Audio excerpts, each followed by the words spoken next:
No matter how long we've worked to get better at the drums, practically every drummer probably wonders, at certain times throughout our development, am I fucking bullshit at the drums? Is the level I think I'm playing at really the level I'm playing at? Or is there something I'm not seeing, some hidden bar that I'm not reaching? That someone with real expertise would take a look at my playing and say, yeah, this ain't it, Ace, for A, B, and C reasons.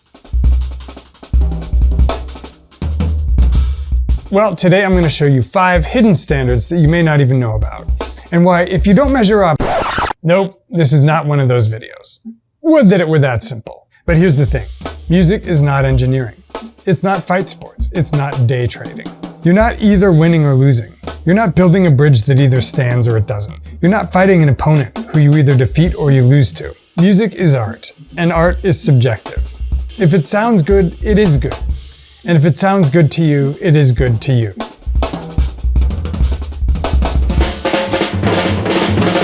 Imagine somebody in their mom's basement, because that's where Imagine all snarky internet comments are, commenting on Elvin Jones saying, nah, that ain't it, bro, your singles are inconsistent. Or Thelonious Monk, or Eric Dolphy, or classic drum one, Ringo. Yeah, Ringo should have cooked, but instead of ironic, serious. But then again, we still put tons of hours in working on stuff.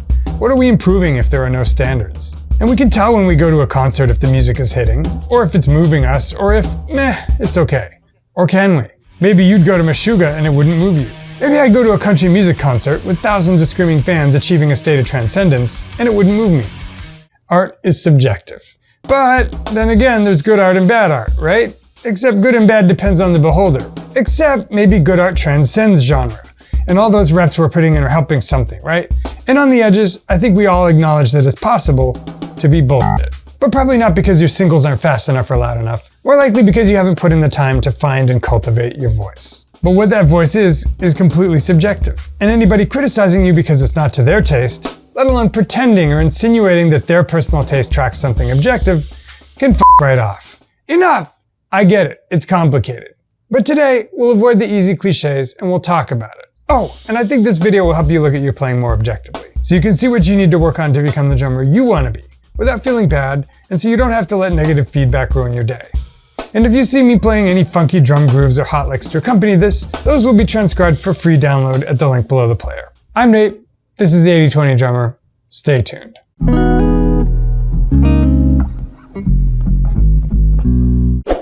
Chapter 1. Are you bullshit because your singles aren't as fast as Name That Drummer? Let's start with the top layer of this argument. Let's choose a couple drummers with acknowledged fast single strokes. Let's get a little Dennis.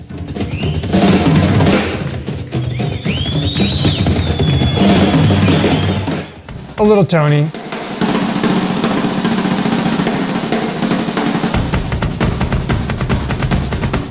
Modern guys. Here's a little Xavier.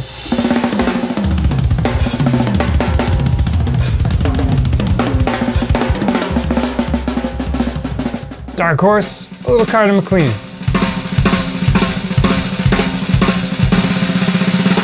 So, are you bullshit because you can't single stroke as fast as these guys? Or maybe it's about playing forcefully. Here's a guy I follow on Instagram whose drums I would not want to be. Tanta Fuerza.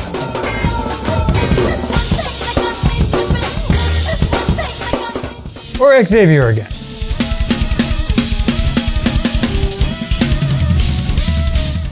Or Calvin.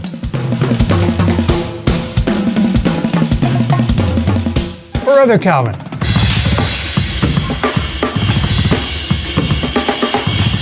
They're spanking those drums. Are you bullshit if you do a little dippity-doo, deepity-boop-a-doo? I've been trying for a good half hour to find a good analogy to say, no, you're not bullshit. That much should be obvious. Philip Selway, okay, Kid A.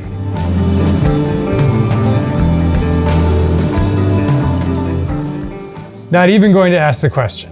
If you think this is bullshit, we're on different planets. Paul Motion.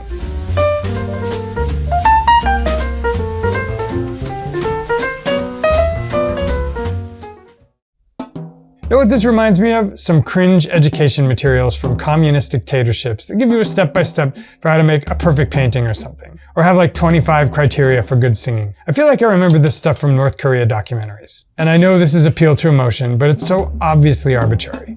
to spell this out. For better or worse, in art, there's no quantification. In fact, let's put that up on the black screen with a thud. Engineering is full of hard limits. Bridge look really cool? Great. Will it fall over? Yeah, not a great bridge. Does that plane that's shaped like a toilet fly under its own power? No? Shocker. So are fight sports. Do you practice in certain name of obscure martial art that doesn't even spar? Does it look really cool? What would happen in a fight against somebody who trained MMA for an equal amount of time? Embarrassment? Yeah, it's not a real martial art. No disrespect to any actual martial art, I'm inventing a hypothetical one here. But art is not like that. In 1910, everybody thought the objective standards for a good song were one thing. Then ragtime, boogie woogie, and early jazz came out. In the 1950s, same thing. Then rock music inspired by Black American blues artists got popular, completely against all existing standards of the day. Jazz fusion did it again, then rap. The only thing that's important about music is how it makes you feel when you hear it. And even that statement's too objective, because maybe the lyric's important too. See, even I'm doing it here. It's all relative, man. Except when it's not. Sure, whether it's Dennis Chambers or Ringo or Patrick Carney, drummers with vastly different technical abilities can all make amazing, transcendent music. But what about all those people who are not making amazing, transcendent music? Janis Joplin didn't sound like the standards of singing for her day, but she moved audiences. But, and I don't mean to be mean here, because many of them are beginners, but could you say the same for people who tried and failed to get into American Idol? Or what about bad karaoke?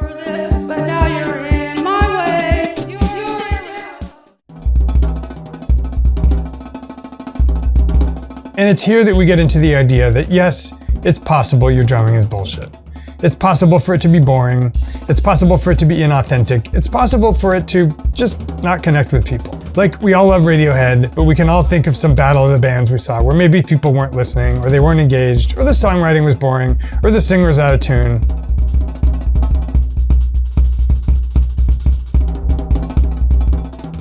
So if you're not working on your singles because you're over here making art, is it really art? Or is it fucking bullshit? And I think this gets to the crux, which is why thesis. Chapter 2. Yes, it's possible to be bullshit. But careful here. Because think of some band who, if you were in the audience, you would say is bullshit. Some style of music you just don't really like. Something that, whatever your personal standards are for what's good music and what's not, this ain't it. For at least some of those bands, there are people for who it's the most transcendent thing on earth. I'll take a personal example. Musicals, like Rent. Hey, we worked Rent into 2 80/20 videos in 2025. Anyway, I'll hear some songs from Rent and be like, oh my god, kill me. Sorry, Rent fans. But I'm pretty sure it set records when it debuted. I remember like half my classmates passing around the soundtrack. People walked out of performances of it swearing they'd never be the same. So it's clear that while it wasn't moving me in any direction I wanted to move, it was moving somebody. And here's the thing that frustrates me so much with all the "it's all relative, man" stuff. The interesting problem, in my opinion, is differentiating stuff that people will differ over depending on their tastes, like rockabilly, or Meshuggah, or free jazz, and just like actual bullshit. Well, let me propose a few ideas to point you in the right direction. Idea the first. Does it show evidence of reps? Remember Elvin Jones? Maybe he wasn't practicing the same thing as your favorite prog rock drummer, but he was getting a lot of reps with something. Whatever he was doing, he was not faking it. I remember a story from a piano player named Jason Moran when I was in college. The story occurs at a time when Jason himself was in music school, and a teacher stopped the band and admonished him for something he was playing, saying, "That isn't music." Jason, and I love this so much, calmly asked the teacher if he knew what Jason was doing. "You have a strong opinion on it," he said, "so please enlighten us as to what exactly I was doing." The teacher, of course, had no answer. Jason proceeded to explain that, and I might butcher this, he was taking every instance where he had the third in a given harmony and substituting the fourth instead. I'd love to see him break this down more on Open Studio or something. Anyway, Jason had put tons of reps in on this thing, and the teacher made the mistake of dismissing it as bullshit. We might hear a Jason solo and decide we don't like it, but it's probably not bullshit. What about unconventional styles that evolved to become genre changers? If you're used to the way people played drums in the 90s, Chris Dave probably sounded really strange to you, or JD Beck, etc., etc. Idea the second. Are you expressing the full range of what you intend? Chick Corea wrote some very simple songs. I know because I played them in beginner piano in college to satisfy my degree requirements. But Chick, of course, had one of the greatest commands of harmony of any modern musician. But when I was 4 years old, I found a piano in the den when my parents were over at somebody's house for dinner, and I could only play extremely simple stuff. In this way, I think it's possible not to know what you're missing. But we want to be careful even here because it's possible to get very deep at something that maybe isn't very broad. For instance, did some of the great punk bands understand jazz very well? We have to be careful we're not the judges on that North Korean panel with our checklists. But there still is better art in bullshit. That's what we're juggling. One way this cashes out potentially is there a direct emotional connection? Can you feel that person in what they play? Or does it feel like there's some distance? Maybe because they're trying to impress you, or struggling with something technical with the instrument, or distracted, or whatever it is. Even here we have to be careful because I've given performances when I felt fully in flow, but I've gotten comments that I look bored. Sometimes people don't always wear their feelings on their sleeve.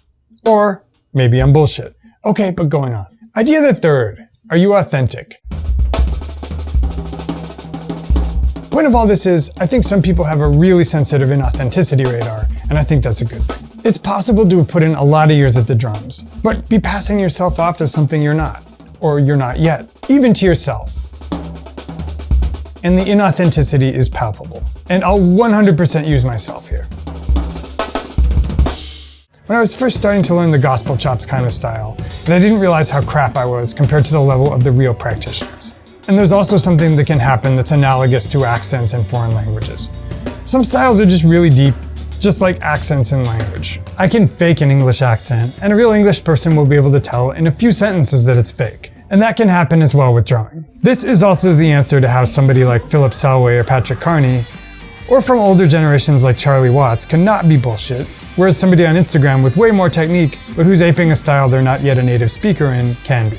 Okay, but if you're just learning to play, or even pretty far along, all of this can seem like a minefield. How do I put myself out there with confidence, even if I don't have all the reps I wish I had?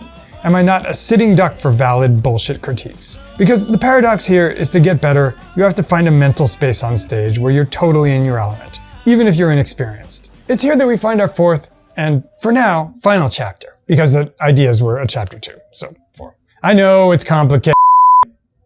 Chapter 4. How not to be bullshit. I think anybody who's still learning deserves a big dispensation. Just like language learners, anybody who hasn't put in the reps yet is not yet fair game to judge as bullshit or not. Few other things I like to think about. Try not to impress anyone. Really, be radically comfortable with your own level and style of drumming. The language equivalent here would be don't try to speak too quickly just because you think it sounds cool. Or again, because art is complex, be authentically inauthentic. Which is to say, go for that fill and be fully self-aware that that's what you're doing. Get a ton of reps on everything. If you've only played something for a couple days and are wondering if maybe you're missing out on something, you probably are. Get detail-oriented on everything. Use your heroes as a guide. As you progress, you'll start to notice some areas that are kind of your thing. Like the unique flavor you'd use in a dish, or a turn of phrase that you'd use more often than other people in a language. Lean into these. Example that comes to mind, Steve Lyman, or Alex Cohen.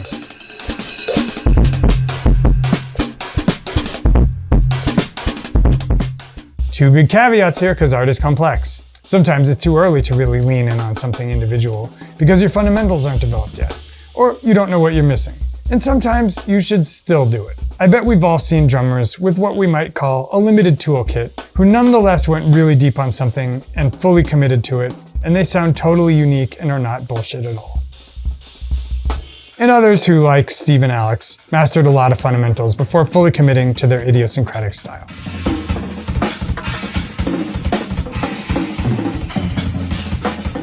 Lastly, ask yourself, am I bullshit from time to time? But never let anyone else tell you you're bullshit. Which doesn't mean you can't take a cue from criticism about what you could improve.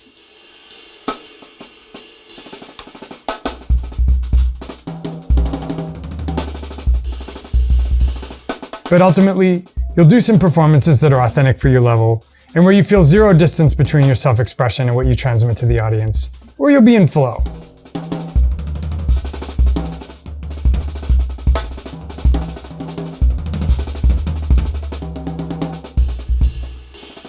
And if you happen, like I am, to be undisciplined enough to look at the comments, you'll see things like, "This is bullshit." Don't listen to that. Listen to the inner feeling. Bullshit can also come in cycles. You can be completely authentic, then start learning something new and become bullshit again.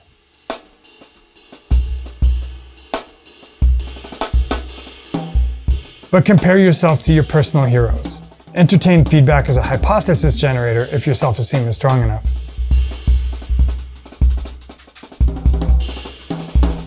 But in this way, you'll avoid being either the shut-in, who's so afraid of being bullshit you'll never perform in public, or the aloof hot dogger who's really feeling yourself, but actually you're bullshit.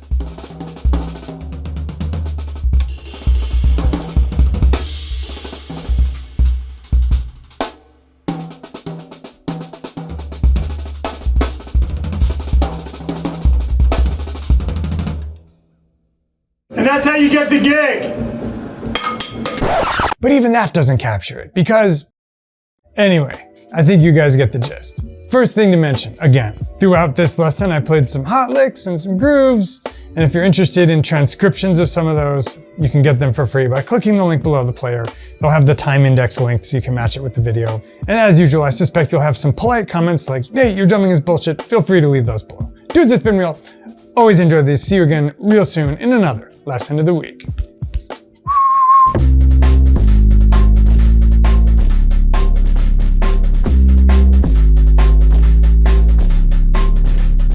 Every drummer wonders at certain times throughout development, am I fucking bullshit at the drums?